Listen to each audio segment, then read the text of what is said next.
Brosplay! Alright, when in doubt, take the stick out. You ever heard that? That's a really weird thing to say. No, it's not. It's perfectly normal. I can't believe the lighting engine in this game. They've calculated it out to actually change based on the direction that you're looking. I don't like it. As you're jumping, it's like the volume of the light is going down. It's this light. There's no volume to this light. There's no cause and effect. I'm glad you picked up on that. Oh, what is this? This is not cause and effect. Vampires? I had too much to drink, and now I must piss. Cause and effect. Cause and effect. What an asshole. What a And tremendous now I must asshole. piss. Was his wife Selma Hayek? Because I remember her being real hot. But she was a Hayek. She was Hayek-esque. She was a high hottie. Yeah. Oh. Selma-esque. So, I don't think Selma Hayek is like she's just not my type of lady, you know. what do you mean? Like in her personality or her appearance? Appearance. Oh, okay. She just doesn't like. I don't care for high heels and tight dresses. It's just not my my type of lady. Oh, interesting. Okay. She tells this great story though about how she was young and she went into a church because back then she had like no boobs, and she prayed to God to give her a nice pair of boobs. And so anytime she tells this story, people are like, "Well, he gave it to you." Oh, hilarious! Oh. How else would she have gotten those? You know, Morgan Freeman believes that his deep baritone voice comes from yawning excessively. What? Because it opens your throat. What? Yeah. It definitely wasn't What? many years of practice. Yeah. Like he's a throat expert, right? Yeah. Like he understands how this all works. You ever hear Morgan Freeman's throat singing? I bet you he would do some really good Tunisian throat singing. Instead of like, ooh, it would come through like, ooh. No, even better, it would come out just like him talking. And he showed up at Shawshank in the late 1974. I still, to this day, do not know what that woman was singing about, or what a hollaback girl is. I imagine it's some sort nasty. It's some vile creature who wears too much makeup and perfume. Oh, that was such a great parody. So in the Family Guy parody of Shawshank, the guy originally in Shawshank says, I gotta go pinch a loaf. Yeah. And so they make it the pirate guy in the parody. So he says, I gotta go pop out a pine cone. And the fucking scene where he combine where he times the clapping on Friends To the slamming. instead of the lightning. Oh my god. Crawled through a river of shit and came out clean on the other side. Why he chose enchilada night, I will never understand.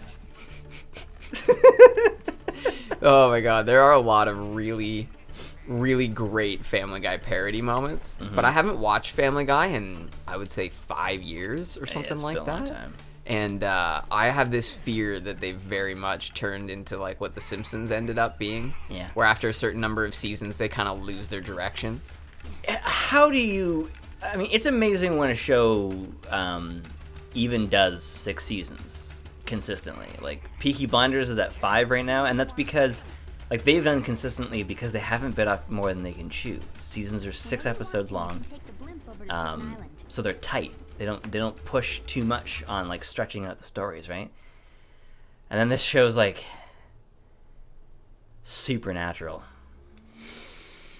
Yeah. Or Vampire Diaries. 10 or 12 or 13 seasons of 22 episodes a season, where every episode is basically just one idea stretched to a full episode.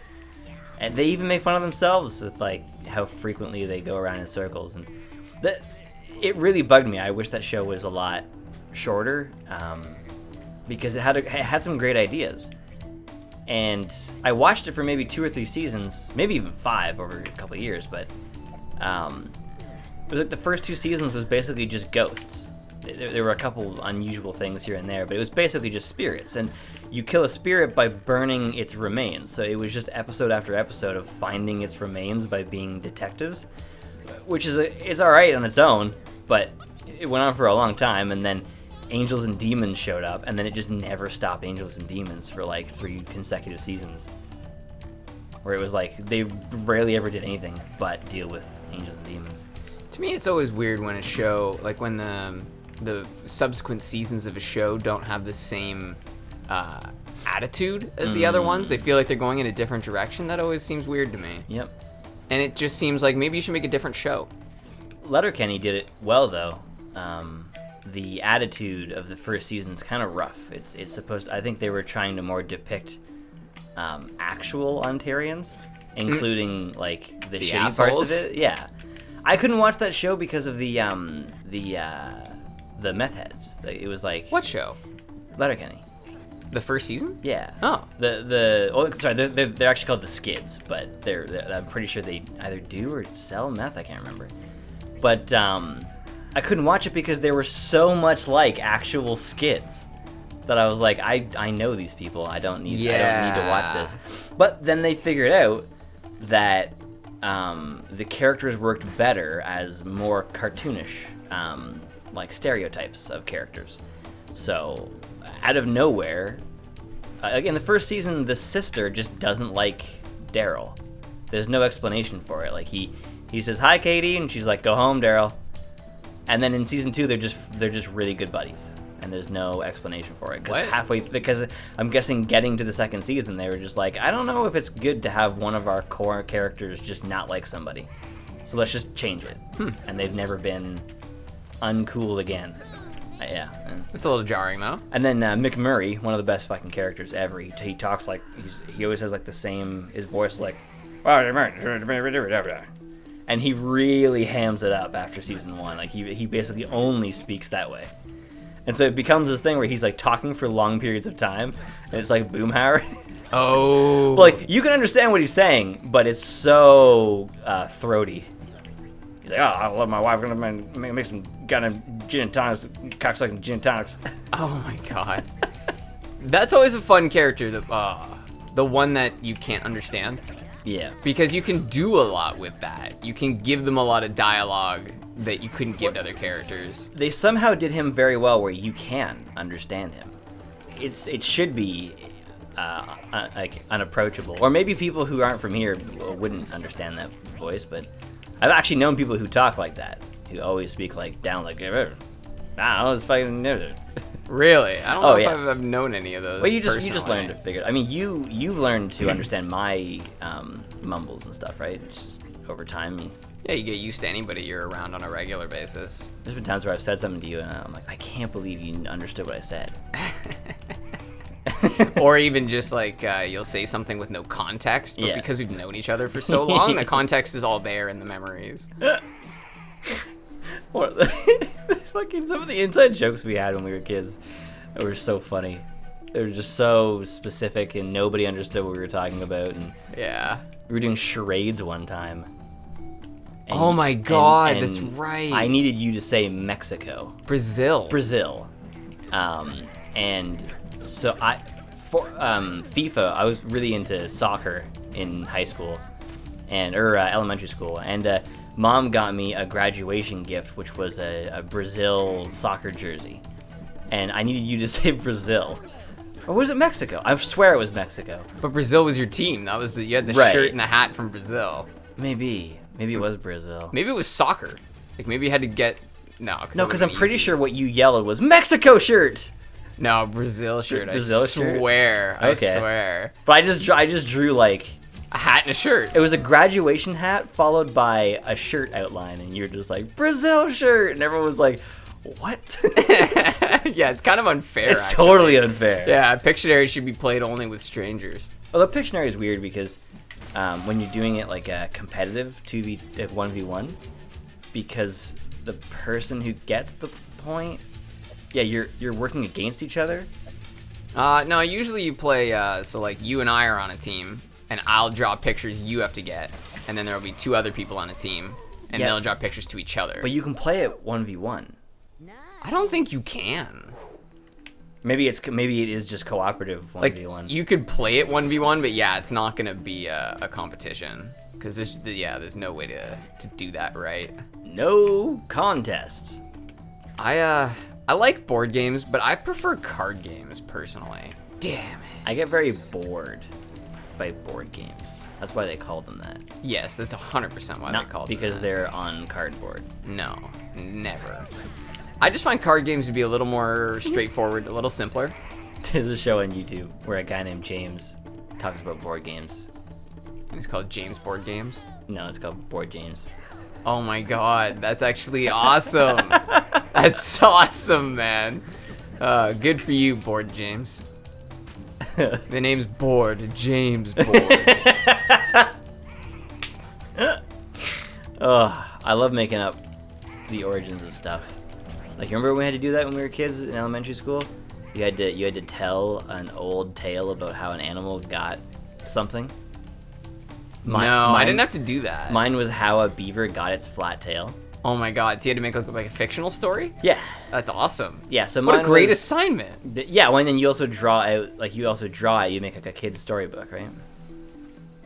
Which is hilarious. So what did you say about So the beaver used to have a long, like, flowing tail, and he was really arrogant about it. He used to make fun of bears and rabbits for having their stubby little stupid tails.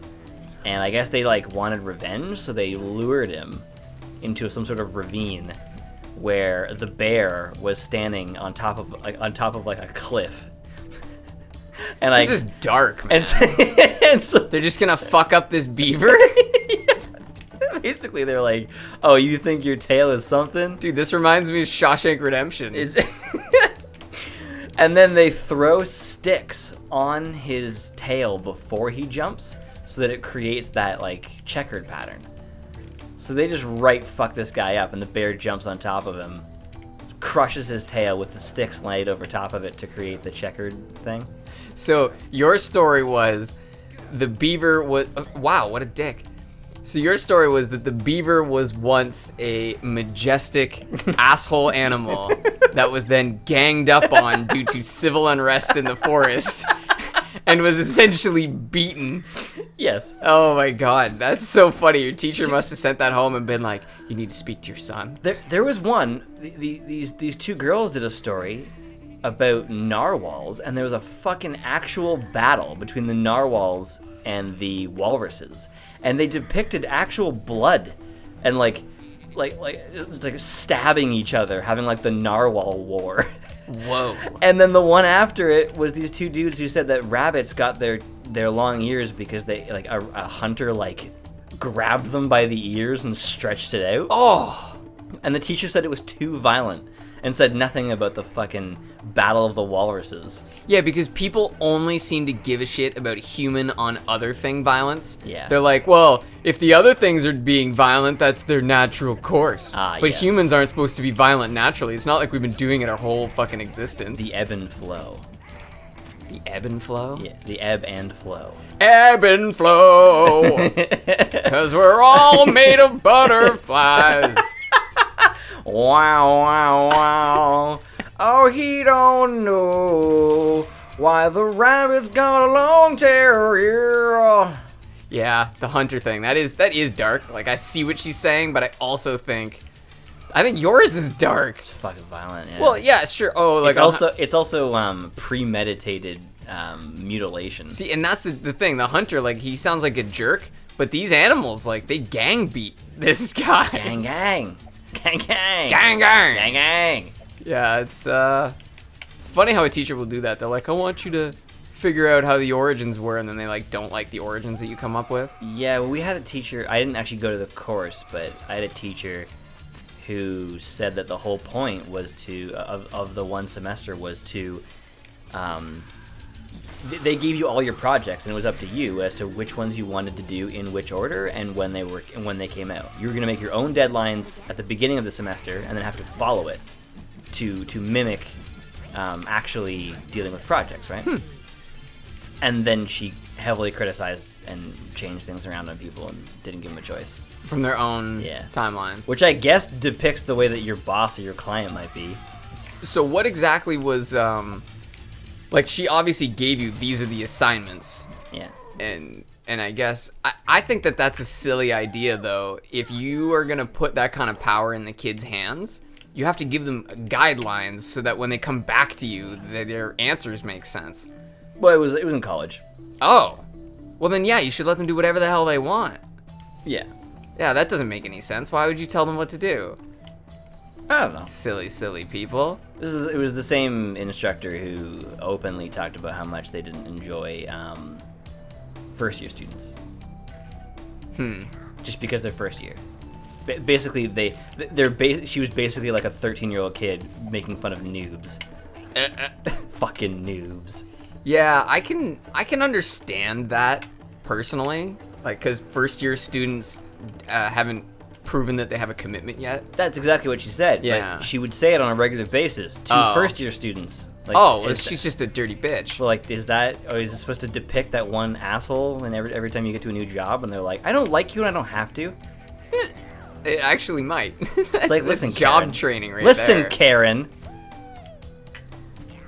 I will Twitter follow you so...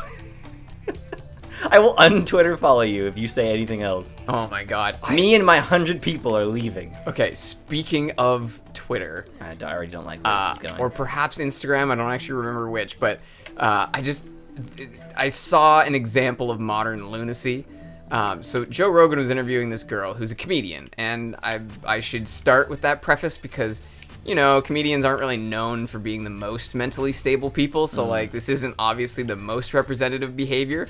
But she said, I feel like as soon as I sleep with a guy, he stops looking at my Instagram stories.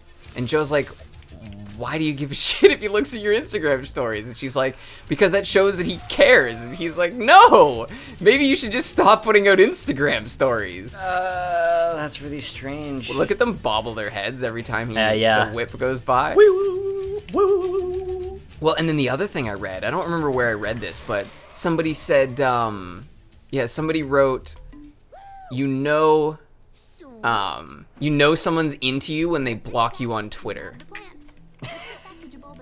But I said the other day that I don't think I could ever take a look at a girlfriend's Facebook. Like, I would stay the fuck away from it. Oh. I don't need to be like, who's Gary and why does he like every fucking photo of you? Oh, from that right? perspective. Like, I don't need to know that. I see. It's not that I'm worried. It's that I just don't want to know. I don't want to know about the fucking predators on the edge of. Right? It's like, I hate it when someone says, you know, like, take a look at my girlfriend going to the bar. Should I be worried? It's like, well, if she's faithful, yeah, doesn't matter what she's wearing. In fact, most likely she won't be wearing anything. But take a look at my girlfriend. She's gonna get screwed by another guy at the bar. I never seem to get a lot.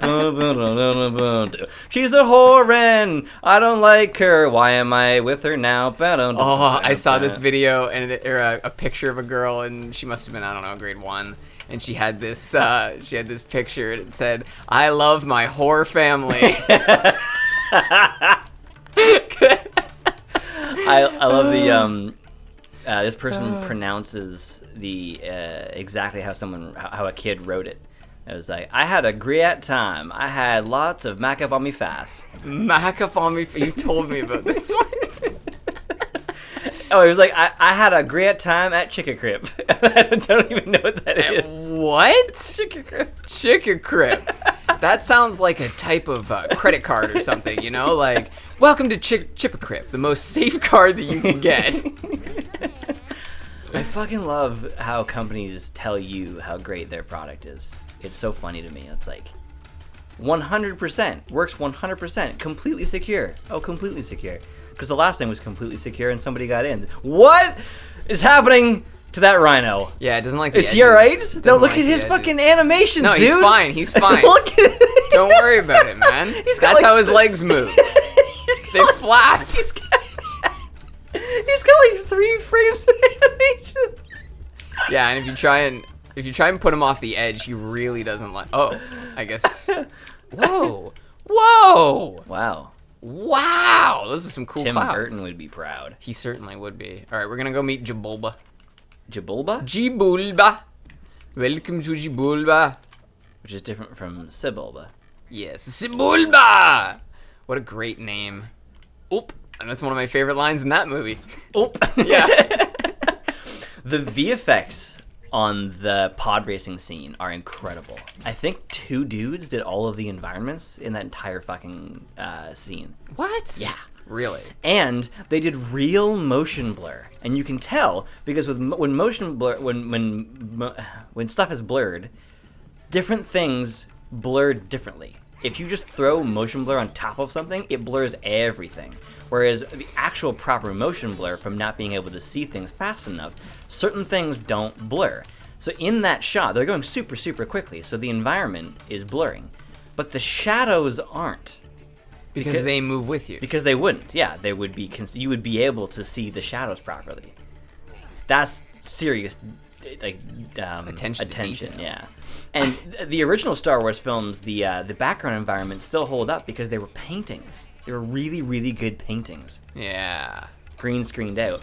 I just found out the other day. You know the scene on the Titanic scene where they're on the front of the boat and he's like, "I'm the king of the world," and the shot is like sweeping around. They did that with motion controlled cameras, which have the camera moving exactly the same way every time. And they filmed Leo in a green screen room, and then they filmed. They did the background as a VFX thing, and then they filmed like the actual stage that they created, and they put them all together. Whoa. So it doesn't look very complicated when you watch the movie because it's just a dude on thing. They did it so well that you don't even realize it's a VFX shot. And that's what it should be like, right? That's yes. You may really enjoy Ren from Corridor Digital got a TED Talk. Really? Yeah, and he uploaded his own version of it on Corridor Crew, which is essentially a video. It's a video he made that uses the script he uses in the TED Talk. I haven't seen the TED Talk, but my guess it's like most TED Talks where it's mostly him. It's mostly watching him speaking, right? Right. Yeah. He uploaded a version of it where he's voicing over it and showing you examples of what he's talking about. Yeah, which is pretty cool. It's about VFX, like why VFX suck. Oh, And and why they don't. Yeah, essentially it's the same thing that Freddie W talked about years ago, which is when like it's a VFX shot when it's bad. I really do like TED Talks for that reason, is that it feels like it gives so many more people a platform, like people who are super knowledgeable. Because, yes, you could totally see his YouTube channel, but how many people are actually going to be exposed to his YouTube channel who aren't already interested in VFX? Right. So that part is really neat. If you're picking up on a really low rumbling sound in the background, it's a vacuum cleaner, so that's not not is you. that what that is? Yeah. Okay, so... It's a great... it's actually pretty good timing on our part, but... Okay, so these are head growth balls, I guess. So when you hit someone with it, their head gets a little bigger, and when their head gets too big, it explodes. See how big my head is? Because they've already hit me with a couple. Oh, shit. We were just talking about... Oh, yeah. I guess you hemorrhage because your brain's pretty too much. big. Pretty much. It's dark. This guy's actually going through a legitimate, like, nightmarish adventure. I just made a joke about Tim Burton, and these guys look just like the sack dude From 9. Yeah. Yeah, no. That wasn't Tim Burton, was it? No, that wasn't Tim Burton. Oh. No, from Nightmare Before Christmas. Oh, yeah, they totally look like that guy. Especially that guy. The fat one. 9 was a movie made out of a what is it? What do you call it? Film contest? Is it's not dissertation, is it? What's your thesis? Thesis, yes. A guy did a thesis project, an animated project, which was the thing that got him the deal to make a film. And I think it took him 4 years. It's like a hand animated. Oh, God. So much work. Of course, he had help, but with the movie... I love this scene. So Jabulba's all bummed out because Kronk has been flattened. Oh my God. It's even better. He's like, he's been turned into a poopanunu pancake. Isn't that the guy that Patrick Kirk Patrick Warburton? Patrick Warburton, yes. Yes, he plays Kronk. Kirkpatrick. Or, well, I don't know what this dude's name is, actually. Kronk. But I do love how good the animation is in Yes. the cinematics. It's pretty impressive. This is also 60 in this loading screen for some reason, even though the rest of the game is running lower. Well, I just felt like when they started this game, they really knew what they wanted to do. Like, the comedy in this game is on point. They didn't just start doing comedy in the third game. Like, the whole point of this game was to have this, like, really cute, fun way of presenting this all. I love the spirit rattle, too. It's way more powerful than the club. The old club. Rattle? Yeah, it's a rattle. It's like a baby rattle. Wow. Yeah. It's made out of a turtle. It is. Wow. And so, yeah, you gotta collect these essences now. Or what do they call them? I forget what they call them, but you gotta collect those things. So that's it. Yeah, alright, well, next time, I guess we'll collect more stuff or whatever. Yeah, next time, rattle, rattle.